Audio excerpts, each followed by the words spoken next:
మంత్రములో అత్యంత ప్రాముఖ్యం కలిగినటువంటిది అఘోరముఖము, అనగా దక్షిణం వైపు ఉన్నటువంటి ముఖం. ఈ దక్షిణం వైపు ఉన్న ముఖం తొందరగా మోక్షం ఇస్తుంది. అందుకే ఎక్కడన్నా దక్షిణ ముఖంగా భగవంతుడు ఉన్నాడు అంటే, గుడి ఉన్నది అంటే మీరు తక్షణం దర్శనం చేసుకోవాల్సిందే. వెంకటేశ్వరుడు కానీ, వెంకటేశ్వర స్వామి కానీ, శివుడు కానీ, విష్ణువు కానీ, అమ్మవారు కానీ, ఆంజనేయుడు కానీ దక్షిణం కేసు చూస్తున్నారంటే, దక్షిణ ముఖముగా ఉన్న స్వామి ఈ జన్మలోనే మీకు ముక్తినివ్వడానికి ప్రయత్నిస్తాడు.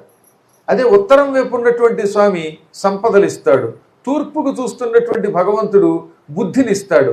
పశ్చిమం వైపు ఉన్నటువంటి స్వామివారు మంచి భక్ష్యభోజ్యాలు, వస్త్రాలు ఇస్తాడు. ఈ విధంగా 4 దిక్కుల్లో ఉన్న దేవతలకి 4 ఫలితాలు ఉంటాయి. కాబట్టి మేము తూర్పు కేసు కూర్చొని జపం చెయ్యాలా, పడమర కేసు కూర్చోవాలా అని ఏం అనుమానం ఒక్కలా. అన్ని దిక్కులు మంచివే, కాకపోతే ఒక్కొక్క దిక్కు ఒక్కొక్క కోరిక తీరుస్తుంది. రోజు దక్షిణం దిక్కు కేసు కూర్చుని జపం చేస్తే ఇంకా సంసార వ్యామోహం పోతుంది. అప్పుడు వాడికి భార్య మీద వ్యామోహం ఉండదు.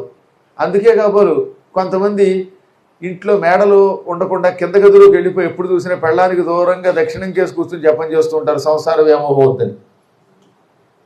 అంటే మోక్షం ఈ జన్మలోనే పొందాలని వాడు ఉద్దేశం ఉంటుంది, ఏదో ఉంటుంది వస్తుంది. అటువంటి వాడు ఇంకా భార్య మీద వ్యామోహం ఉండదు, భార్యకి భర్త మీద ఉండదు, ఏ తిండి మీద ఉండదు, మొండి మీద ఉండదు. ఏమో అంతేనా? మీరు అలా చేయకండి. ఇప్పుడు ప్రస్తుతం ఇంకా కొంతకాలం కలిసి ఉండాలి. భార్యాభర్తలకి వ్యామోహం పోవాలంటే, సంసారం వ్యామోహం పోవాలంటే, గృహం వ్యామోహం పోవాలంటే, శాశ్వత కైవల్యం పొందాలనే కోరిక ఉంటే నిత్యం దక్షిణం కేసి తిరిగి జపం చెయ్యవలెను. ఇదే మంత్రశాస్త్రంలో ముఖ్యంగా చెప్పినటువంటి రహస్యం. భయంకరులైన రాక్షసుల్ని చంపాలంటే కూడా దక్షిణం దిక్కు కేసి తిరిగి తపస్సు చేసేవారు పూర్వకాలంలో. ఈ దక్షిణం దిక్కు కేసి ఉన్నటువంటి ముఖం ఏ ముఖం అని చెప్పాం?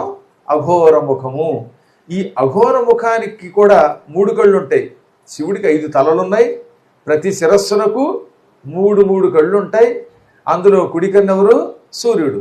ఎడమ కన్ను చంద్రుడు. 3వ కన్ను మధ్యలో ఉన్నటువంటి లలాట నేత్రం అగ్ని. ఇలా 5 ముఖాలకి 5 మూళ్ళు 15 నేత్రాలు ఏకంగా ఆయనకి. 10 చేతులు ఉంటాయి. ఈ అఘోర ముఖంతో